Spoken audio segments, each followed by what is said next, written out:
we were tired, I wondered what the summer would bring.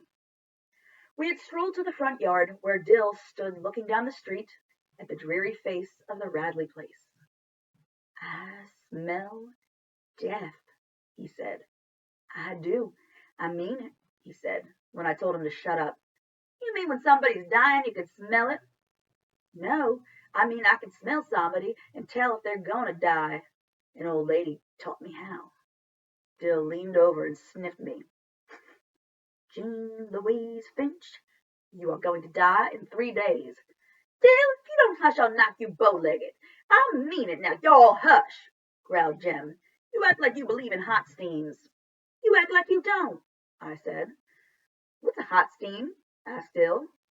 "Haven't you ever walked along a lonesome road at night and passed by a hot place?" Jem asked Dill.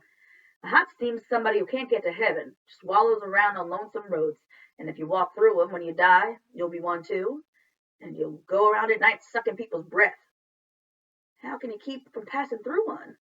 "You can't," said Jem. "Sometimes they stretch all the way across the road, but if you have to go through one, you say, 'Angel bright, life and death, get off the road, don't suck my breath.' That keeps them from wrapping around you." "Don't you believe a word he says, Dill," I said. "Calpurnia says that's end talk." Jem scowled darkly at me, but said, "Well, are we going to play anything or not?" "Let's roll in the tire," I suggested. Jem sighed. "You know I'm too big." "You can push." I ran to the backyard and pulled an old car tire from under the house. I slapped it up to the front yard. "I'm first," I said. Dill said he ought to be first. He just got here. Jem arbitrated, awarded me first push with an extra time for Dill, and I folded myself inside the tire. Until it happened, I did not realize that Jem was offended by my contradicting him on hot steams, and that he was patiently awaiting an opportunity to reward me. He did, by pushing the tire down the sidewalk with all the force of his body. Ground, sky, and houses melted into a mad palette. My ears throbbed. I was suffocating. I could not put my hands to stop. They were wedged between my chest and knees.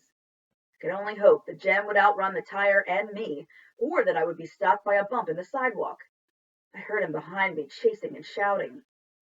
The tire bumped on the gravel, skeetered across the road, crashed into a barrier, and popped me like a cork onto pavement.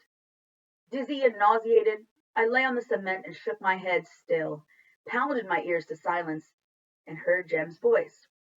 "Scout, get away from there! Come on!" I raised my head and stared at the Radley Place steps in front of me. I froze. "Come on, Scout, don't just lie there!" Jem was screaming. "Get up, can't you?" I got to my feet, trembling as I thawed. "Get the tire!" Jem hollered. "Bring it with you! Ain't you got any sense at all?" When I was able to navigate, I ran back to them as fast as my shaking knees would carry me.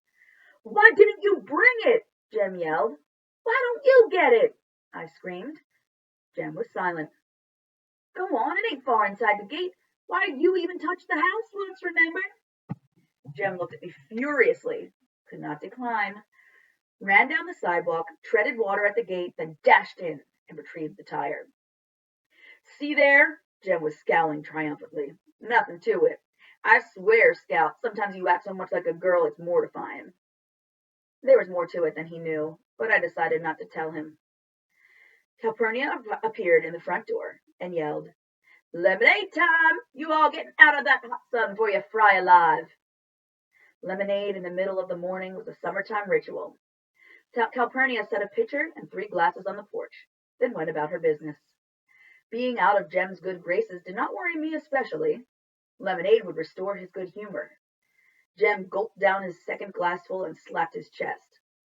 "I know what we're going to play," he announced. "Something new, something different." "What?" asked Bill.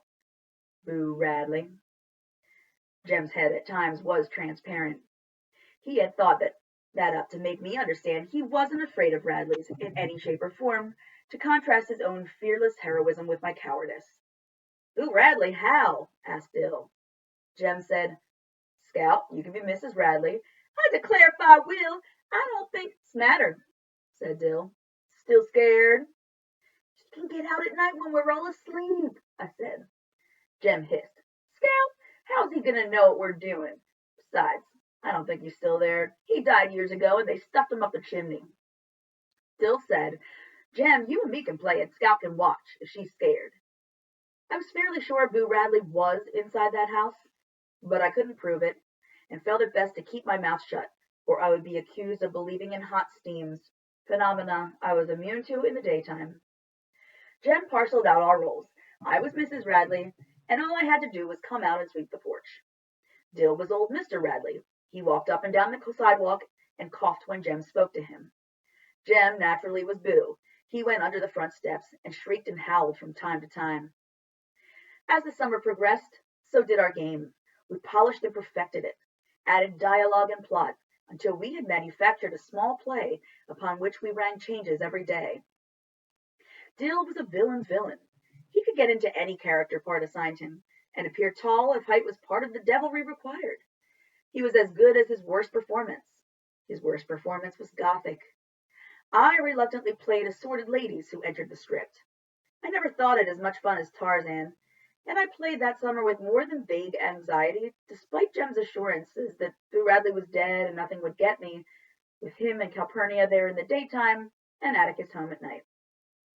Jem was a born hero. It was a melancholy little drama, woven from bits and scraps of gossip and neighborhood legend. Mrs. Radley had been beautiful until she married Mr. Radley and lost all her money. She also lost most of her teeth, her hair, and her right forefinger. Dill's contribution. Boo bit it off one night when he couldn't find any cats and squirrels to eat. She sat in the living room and cried most of the time, while Boo slowly whittled away all the furniture in the house. The three of us were the boys who got into trouble. I was the probate judge for a change. Dill led Jem away and crammed him beneath the steps, poking him with a brush broom.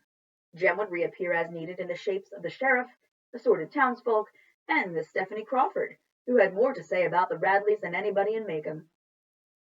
When it was time to play Boo's big scene, Jem would sneak into the house, steal the scissors from the sewing machine drawer when Calpurnia's back was turned, then sit in the swing and cut up newspapers. Dill would walk by, cough at Jem, and Jem would fake a plunge into Dill's thigh. From where I stood, it looked real. When Mr.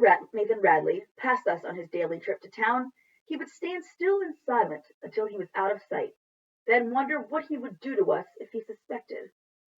Our activities halted when any of the neighbors appeared, and once I saw Miss Maudie Atkinson staring across the street at us, her hedge clippers poised in midair. One day we were so busily playing Chapter 25, Book 2 of One Man's Family, we did not see Atticus standing on the sidewalk looking at us, slapping a rolled magazine against his knee. The sun said 12 noon. "What are you all playing?" he asked. "Nothing," said Jem. Jem's evasion told me our game was a secret, so I kept quiet. "What are you doing with those scissors, then? Why are you tearing up that newspaper? If it's today's, I'll tan you." "Nothing." "Nothing what?" said Atticus. "Nothing, sir."